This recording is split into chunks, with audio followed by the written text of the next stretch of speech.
She's a poor high school dropout from a single-parent home, but she can be useful as a slave.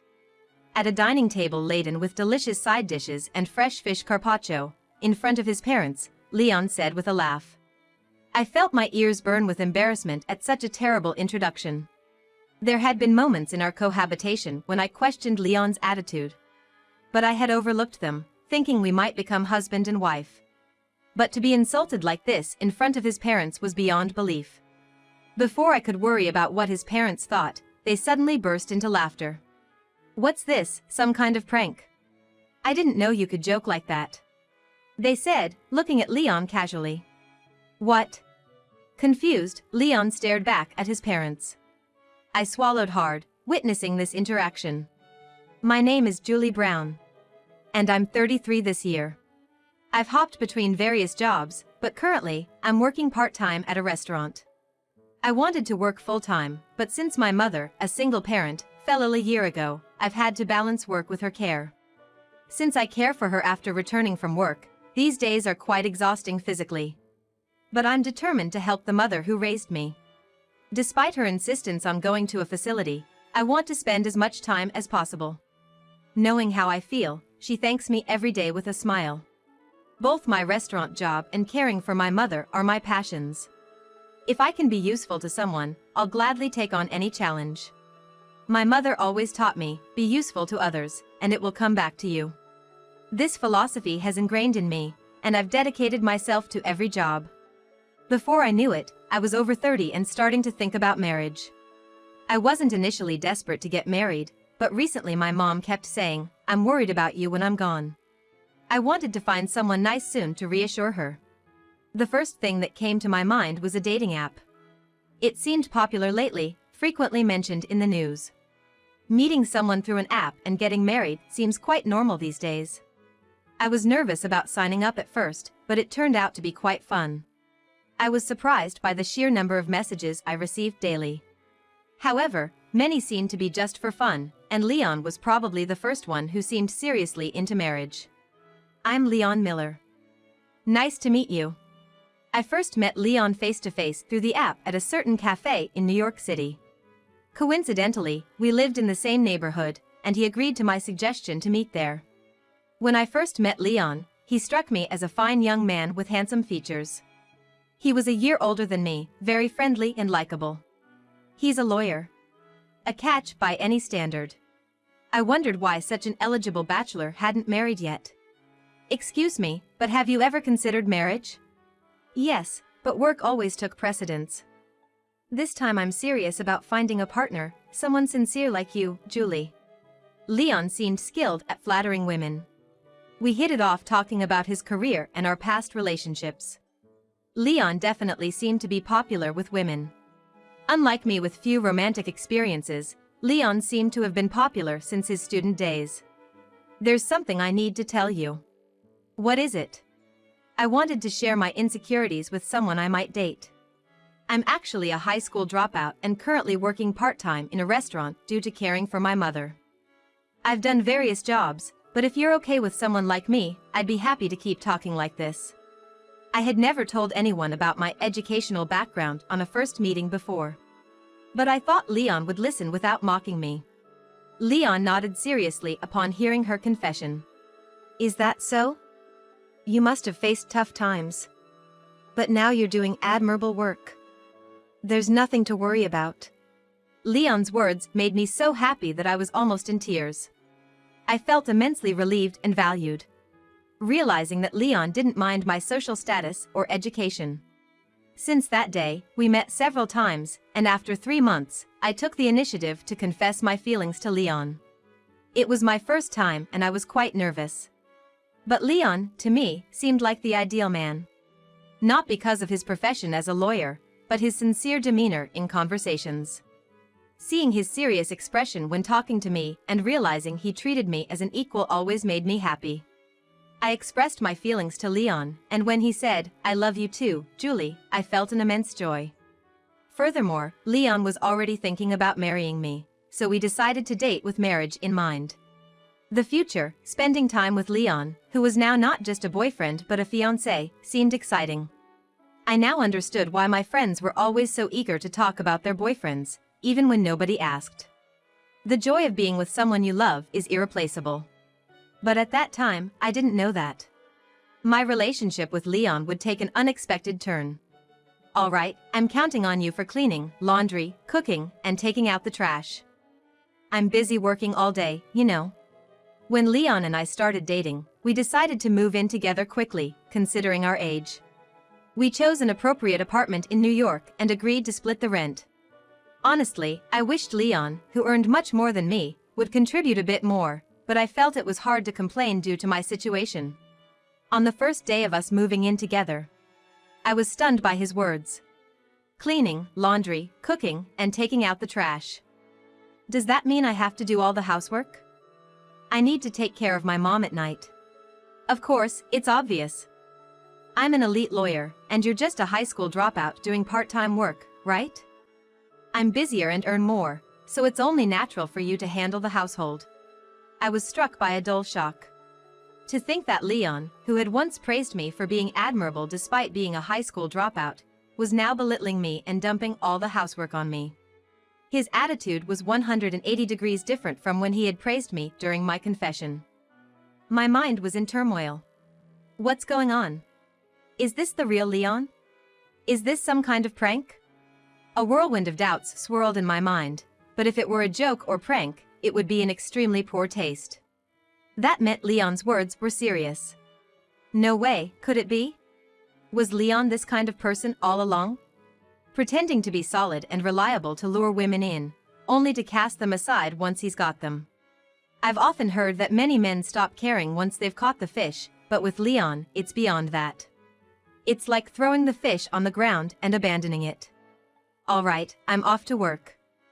Please take care of what I said earlier. Leon left for work without even considering my point of view.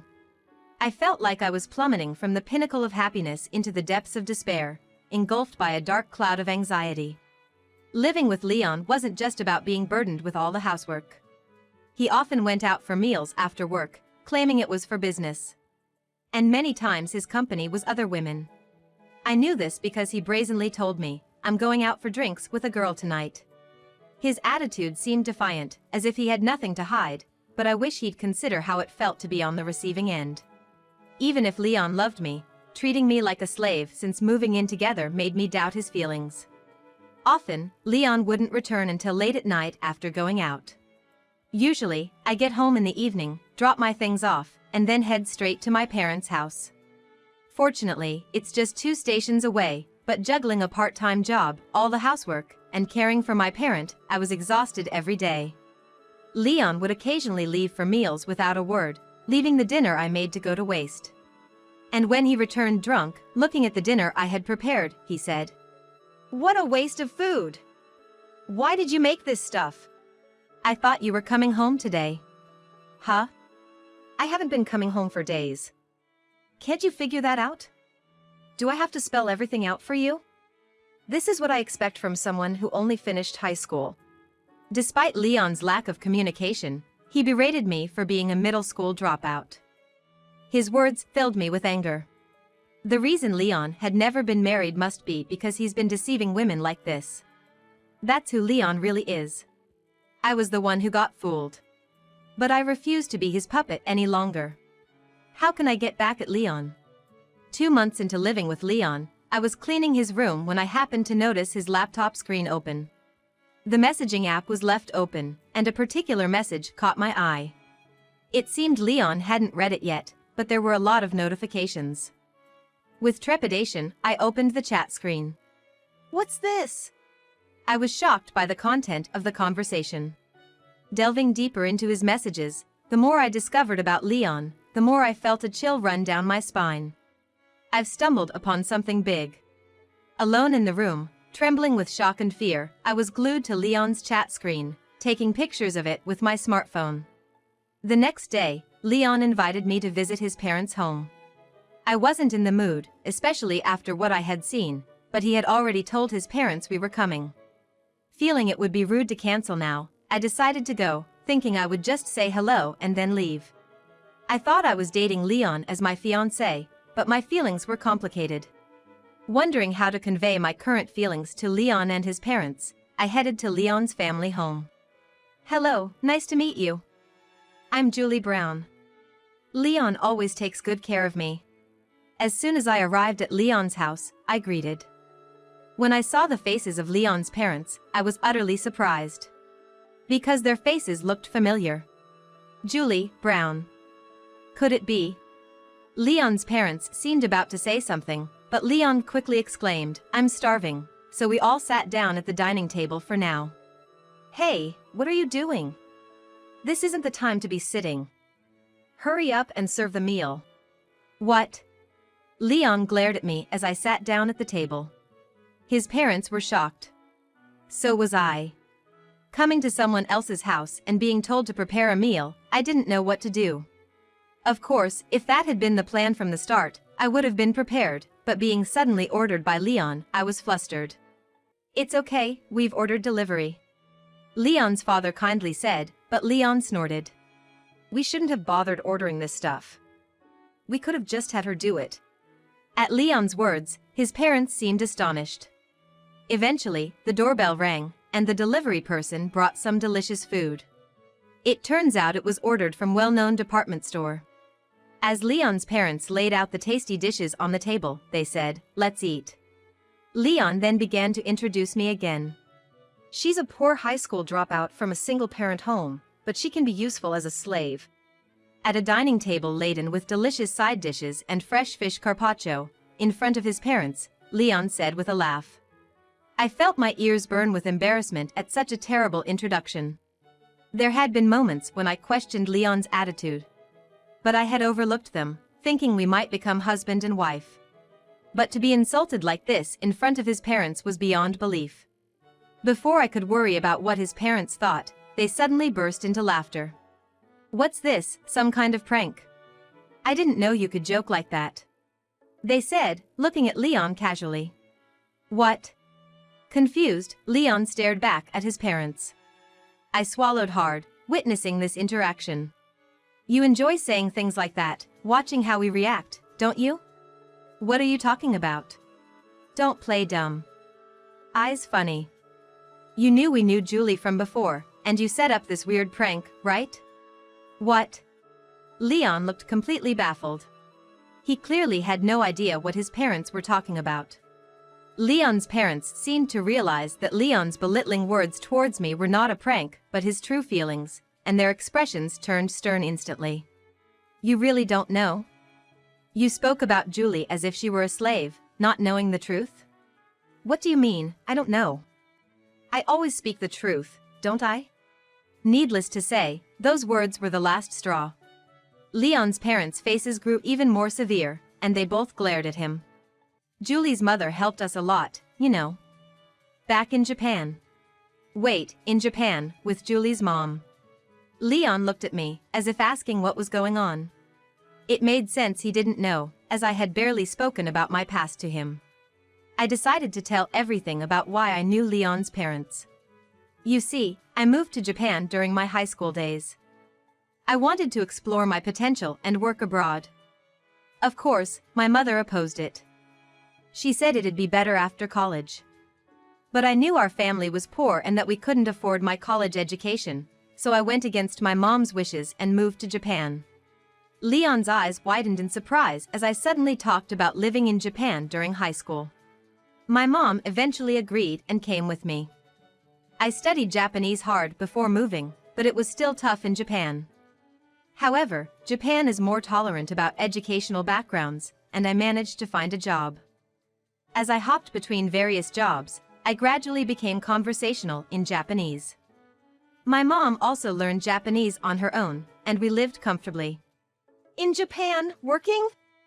There's no way you, a high school dropout, could. But I did. I even started an IT company with some local friends and caught a big break. About 10 years after moving, I had built up a decent amount of wealth. Enough to buy a brand new house with cash. And 3 years ago, I met your parents. Leon's parents nodded deeply at my words. Leon exclaimed in disbelief, "What?" Leon, you might remember, But your mother and I lived in Japan for a year due to work 3 years ago while you stayed home. We barely spoke Japanese and were struggling until Julie and her mom helped us out. That's right. My mother and I used to host events for American people in Japan on our days off. It was Leon's parents who we met there. They had just arrived in Japan and told us about it, and we often met to teach them Japanese and about life in Japan. Leon's parents were very happy to learn about Japan from my mother and me. We have great memories of having tea and going sightseeing together. So, I was shocked to unexpectedly reunite with them today. They had mentioned having a son, but never gave details. It might seem too coincidental, but such things happen, and now I've come to accept this reality. Mom and Dad knew Julie. No way. You wouldn't think so, right? But it's true, so what can you do? That's why we knew from the start Julie was a wonderful person, and I can't believe how you spoke ill of her. Leon's mom glared at him angrily. Like a frog being stared down by a snake, making Leon let out a squeak of fear. A year ago, my mother's health declined, and we returned home, but I'm still remotely working for the IT company. The staff there trust me a lot. At the restaurant where I work part-time, they value me for speaking Japanese. I'm a high school dropout, but I've always tried hard in everything I could do. Leon's face turned pale. He had always ridiculed me for being a high school dropout, but now he was shocked to learn that I was successful. Why didn't you tell me something so important? You're rich, huh? Then let's get married after all. I won't make fun of you anymore, okay? Leon said with a bright voice, suddenly being upfront. He had changed his mind after knowing about my substantial assets. But I'm not fooled by Leon's superficial words. What are you talking about? I have no intention of marrying you. Do you know how hard it was for me when you deceived me and then showed your true colors after we started living together? And speaking of deception, you've committed fraud using your position as a lawyer, haven't you? Fraud? What are you talking about? Leon's demeanor changed drastically when he realized I had no intention of marrying him. He was visibly shaken at the mention of fraud. I pressed on. I accidentally saw it on your computer yesterday. There were numerous complaints addressed to you. I'm sorry I looked without permission, but the angry words from your clients who were charged fraudulent fees by you were very justified. I have proof. I showed Leon the photos I had taken of his computer screen the day before. Leon's face contorted, and his parents' faces grew even more stern. You claim to be an elite, yet you deceived people and committed fraud. That's just the lowest. You probably ran through your money with your nightlife and are now drowning in debt, right? The moment you found out I have assets, you tried to take my money too. Truly despicable. Your parents are such respectable people, it's a shame. Please consider our engagement null and void. I glared at Leon, delivering these final words. Leon was crestfallen, muttering, "No way." Leon's parents seemed to agree with my decision, angrily shouting at Leon, "You need to go to the police right now." Go to the police? No way. What are you saying? You deceived important clients, hurt Julie, and think you can be happy alone? What a foolish son you are. We don't need a son like you anymore. Go to the police right now. Leon's father's roar echoed through the house. Stunned, Leon then let out a scream as if he had forgotten his voice and rushed out of the house. I'm so sorry for our foolish son. What can we do to apologize? Leon's mother said, holding my hands in remorse. No, please, don't apologize. It's also my fault for being deluded while in a feverish state. But thanks to meeting Leon, I'm really happy to see you two again. Thank you. Leon's parents looked down. We then reminisced about our time in Japan, and they expressed concern for my mother's health. They truly are good people. I may have lost a fiancé, but in return, I've gained a wonderful connection, which is a small consolation. Leon, as promised, turned himself in to the police and is currently being questioned. I suspect he was spending money on a woman. He would declare I'm going out for drinks with a lady without any guilt and leave at night. Leon, running out of money, deceived clients with exorbitant fees, trying to escape his debts. Then, he even targeted my assets. He's hopeless. Even if he comes out of police custody, The incident is already known around, and he will likely lose his job. According to his parents, Leon was always getting into fights with friends and was often called out by teachers in elementary and middle school. He even had police trouble due to these fights. It's a mystery how such parents could have a son like Leon, but he's only reaping what he sowed. Leon's parents have decided not to let him back into their home. I also believe that Leon should not be a burden to his parents. He has lost his job and fiancé, and must be in the depths of despair now, but there's no room for sympathy. He should at least pay off his debts on his own. Meanwhile, I continue to stay in touch with Leon's parents. They are planning to visit my family home soon. They want to meet my mother. Though I lost my fiancé, I am happy to have formed such a precious bond. Life, with both work and caregiving, has its challenges, but I want to cherish those who care for me and continue to live positively.